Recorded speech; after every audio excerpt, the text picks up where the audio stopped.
mais la partie analyse, effectivement, va aller crescendo chez IG. On a de gros moyens mis en place actuellement, on investit beaucoup dans ce secteur-là.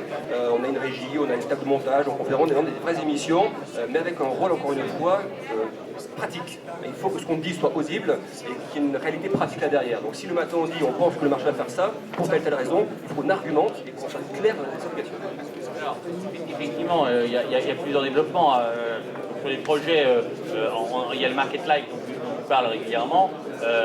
Rappel où on peut le voir, le Market Live, comment on peut l'obtenir. Et je crois qu'il y a aussi des développements de TV, IGTV, comment on dit? IGTV en anglais ou IGTV, comme vous voulez, il n'y a pas de règle. Voilà, alors le Market Live, c'est tous les jours de 11h à midi, c'est moi qui l'anime, donc c'est du direct, hein, c'est filmé.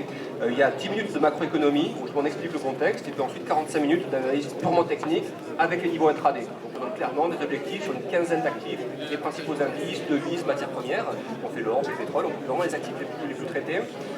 Ça c'est pour le Market Live. Il y a également Twitter, dont je vous parlais, c'est un canal que j'utilise intensément, parce que c'est le meilleur moyen aujourd'hui, en dehors des points marchés du Market Live notamment, de donner immédiatement une information.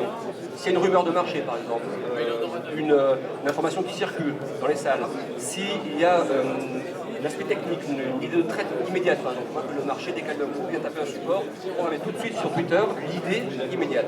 Donc ce n'est surtout pas un réseau pour moi fait pour raconter ma vie, c'est au contraire le meilleur moyen de donner l'info en temps réel, il n'y a pas plus rapide aujourd'hui que Twitter. Voilà. Alors, on fait des points tous les jours quotidiens avec le Market Live, mais Twitter ça reste le flux le plus direct pour donner tout de suite l'information, le chiffre, la stat qui va tomber, une heure précise. Market Live, c'est accessible à tous. Oui, alors tout ce qui évidemment là-dessus c'est parfaitement gratuit et c'est accessible à tout le monde. Il n'y a pas besoin d'inscription, c'est comme une télé en fait. Vous arrivez à l'heure précise, vous lancez le player et vous avez la vidéo qui se lance. On a lancé effectivement une télévision également chez IG, donc c'est au niveau mondial. Hein. Voilà, c'est nouveau, c'est la France qui a impulsé le tempo par rapport à ça. La Grande-Bretagne, où se trouve le siège d'IG, donc suit cette tendance-là. L'objectif, c'est d'avoir encore une fois une couverture maximale sur les marchés. Et quelle différence avec Market Live? Alors l'IGTV, ça va être des émissions, par exemple avant la Banque Centrale Européenne, des émissions avant la NFP par exemple, des émissions spéciales liées à un événement. On fait une couverture par rapport à cet événement-là parce que tout bouge jusqu'au chiffre final. Une heure avant, ça peut encore changer. Voilà, exactement. Voilà, des studios, donc on a utilisé de lourdement investi de ce côté-là.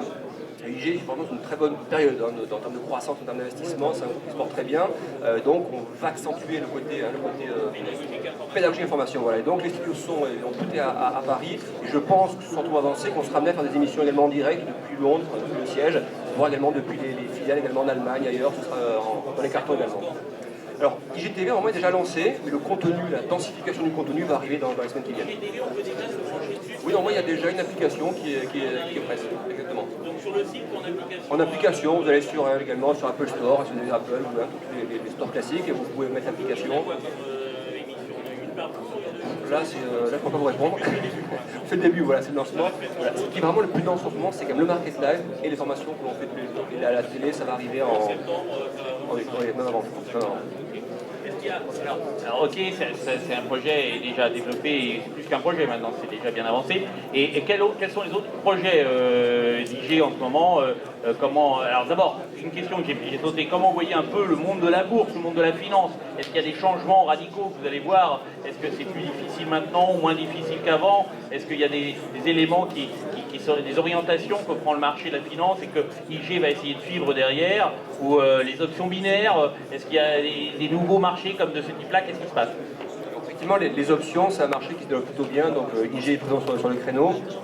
En termes de vision plus large, plus globale du monde financier, de la finance, c'est vrai qu'une vision à 10 ans, c'est très difficile de voir de deviner, de laisser penser ce que sera le marché dans 5 ou 10 ans. On voit finalement le chemin parcouru, ne serait-ce que depuis la crise suprême. C'est quoi? C'est seulement 6 ans, 7 ans en arrière.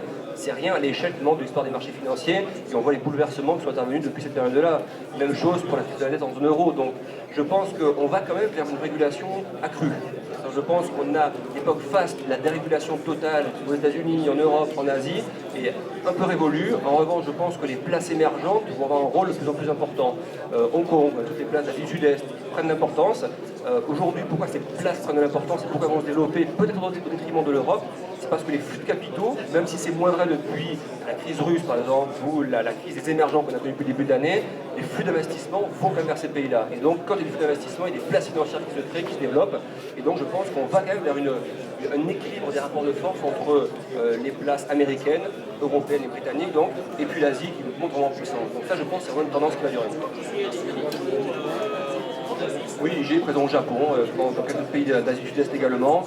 De mémoire, on est dans 25 pays, donc on est vraiment une couverture mondiale. On a des flux, on a une liquidité maximale, on est vraiment leader, mais c'est pas dire qu'on est leader, c'est pas juste de lire, c'est dire voilà, c'est coté en bourse, c'est 2 milliards et demi de cotation boursière, c'est des milliards de volumes tous les mois, donc il y a une liquidité maximale qui fait des spreads extrêmement faibles, et que donc on peut vraiment proposer un panel d'actifs extrêmement large. Donc voilà, l'interview se termine. De toute façon, on va retrouver tout de suite, je vous convie à aller voir le débat sur les paires de devises majeures. Et donc là, on va rentrer plus dans le concret de l'analyse avec Alexandre, Jérôme Révillier, Nicolas Chéron, Christopher Dembic et Fabien Orunière d'Avatrade. Et on va essayer de disséquer, décortiquer ces différentes paires de devises majeures et voir un peu ce qu'on peut en penser. Voilà, je vous remercie.